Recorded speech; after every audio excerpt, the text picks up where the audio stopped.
नमस्कार दोस्तों महाराष्ट्र में जब से मंत्रिमंडल का विस्तार किया गया है यानी कि मंत्री पद की जब से शपथ ली गई है उसके बाद से ही सिर्फ टव्वल काफी तरीके से मचा हुआ है। आपको बताते चले 39 विधायकों ने शपथ ली थी, इनमें से 16 नए चेहरे हैं। भाजपा ने अपने 19 मंत्रियों को शपथ दिलाई है। शिवसेना शिंदे गुट ने 11 और एनसीपी अजीत गुट ने 9 मंत्रियों को शपथ दिलाई है। और इनमें से जो कई ऐसे वरिष्ठ नेता हैं जिन्हें मंत्री पद नहीं मिला है और उसकी शपथ नहीं दिलाई गई है, उनकी नाराजगी अब सामने आने लगी है। सबसे पहला नाम जो सामने आ रहा है वो एनसीपी अजीत पवार गुट के वरिष्ठ नेता छगन भुजबल का। दोस्तों, छगन भुजबल शीतकालीन सत्र को बीच में ही छोड़कर नागपुर से नासिक चले गए हैं। उन्होंने कहा है कि वो बैठक करके इस बात पर मंथन करेंगे कि आगे क्या करना है और उन्होंने अपने लिए कुछ समय मांगा है, जिसके बाद कहा जा रहा है कि वो हो सकता है कि शरद पवार वाले एनसीपी खेमे में चले जाएं और अगर ऐसा होता है तो इससे महायुति को एक करारा झटका लगेगा। हालांकि छगन भुजबल की नाराजगी को दूर करने के लिए उन्हें राज्यसभा का ऑफर जो है वो दिया गया है, लेकिन उन्होंने उस ऑफर को ठुकरा दिया। छगन भुजबल ने कहा था कि अगर आपको राज्यसभा भेजना था तो विधानसभा चुनाव होने से पहले भेज देते। अब अगर हम राज्यसभा जाएंगे तो ये हमारे वोटर्स के साथ नाइंसाफी होगी और कुछ हद तक वो गलत भी नहीं है। दूसरा जो नाम दोस्तों एनसीपी अजीत गुट की फिलहाल हम बात कर रहे हैं, जो दूसरा नाम सामने आता है वो संजय बनसोड़े, अनिल पाटिल, धर्मराव बाबा आत्राम और दिलीप वालसे पाटिल का है। इसके बाद दोस्तों कई और नाम हैं। शिवसेना शिंदे गुट के भी नाम बता देते हैं, जिनमें से विजय शिवतारे, अब्दुल सत्तार, दीपक केसरकर, तानाजी सावंत और प्रकाश सुर्वे हैं। और दोस्तों बीजेपी के भी कई ऐसे नेता हैं जो कि नाराज चल रहे हैं। जी हाँ, देवेंद्र फडणवीस से उनकी नाराजगी खुलकर सामने आ रही है। इनमें से जो प्रमुख नेताओं के नाम हैं उनमें से रविंद्र चव्हाण का नाम पहले आ रहा है, उसके बाद विजय कुमार गावित है, सुधीर मुनगंटीवार भी हैं जिनका जो नाम है वो सामने आ रहा है और ये भी नाराज चल रहे हैं। बीजेपी के खेमे से ये नेता हैं और इनका कहना है कि बीजेपी ने उनके साथ धोखा किया है। वरिष्ठ नेताओं की गिनती में आते हैं और ये ऐसे नेता हैं, चाहे वो एनसीपी अजीत गुट के हों, शिवसेना शिंदे गुट के हों या खुद भाजपा के हों, ये ऐसे नेता हैं जो पिछले कई सालों से पार्टी में हैं। और यहाँ तक इन सभी नेताओं से एक ही सुर सुनने को मिल रहा है, वो ये है कि यहाँ पर जिस परिवारवाद की जो बात बीजेपी करती है वो हो रहा है, यानी कि जिनके पिता भाजपा में, एनसीपी में या शिंदे गुट में रहे हैं उनके ही बच्चों को मंत्री पद दिया जा रहा है।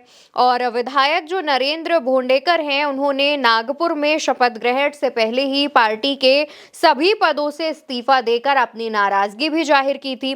इसके बाद विधायक विजय शिवतारे ने भी ऐलान कर दिया है कि 2.5 साल बाद भी अगर उन्हें मंत्री का पद दिया जाएगा तो उसे वो स्वीकार नहीं करेंगे।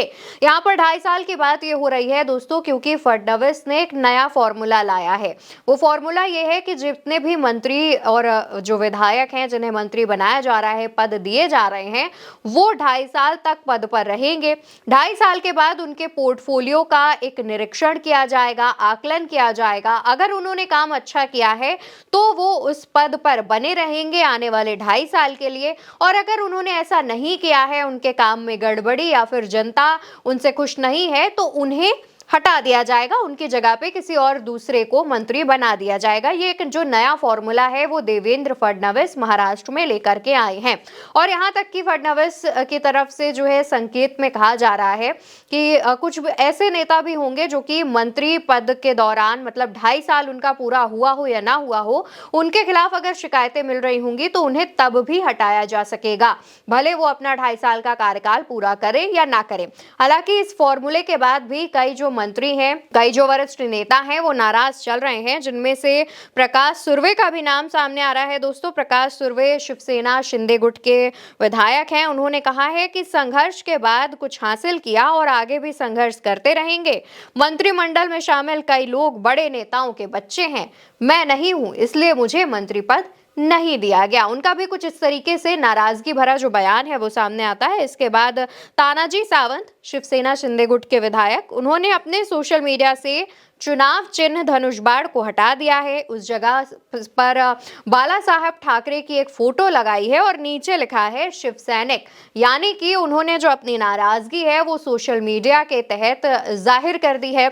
इसके अलावा दोस्तों बीजेपी के जो नेता हैं उनकी तरफ से बयानबाजी तो सामने आ रही है, लेकिन वो खुलकर अपने बयानों को नहीं दे पा रहे हैं, खुलकर किसी का विरोध नहीं कर पा रहे हैं।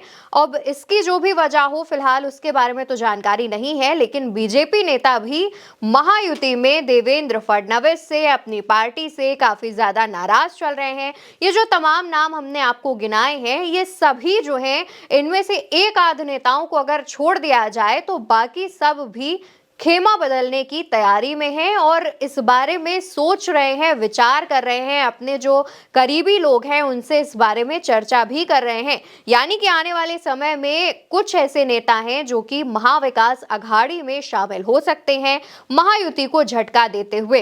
देखना होगा कि इनमें सबसे पहला नाम किसका सामने आता है। लेकिन महाराष्ट्र में अभी कैबिनेट विस्तार एक तरीके से हुआ नहीं है, सभी मंत्रियों को उनके मंत्रालय नहीं दिए गए हैं और उससे पहले ही ये जो सिर्फ टव्वल की राजनीति है वो शुरू हो चुकी है और शिंदे गुट के, अजीत गुट के और साथ ही भाजपा में भी कई ऐसे विधायक हैं जिनके जो स्वर हैं वो एक तरीके से विरोधी होने लगे हैं और उन्होंने अपनी नाराजगी जाहिर करनी शुरू कर दी है। फिलहाल के लिए मेरे साथ इस खबर में इतना ही।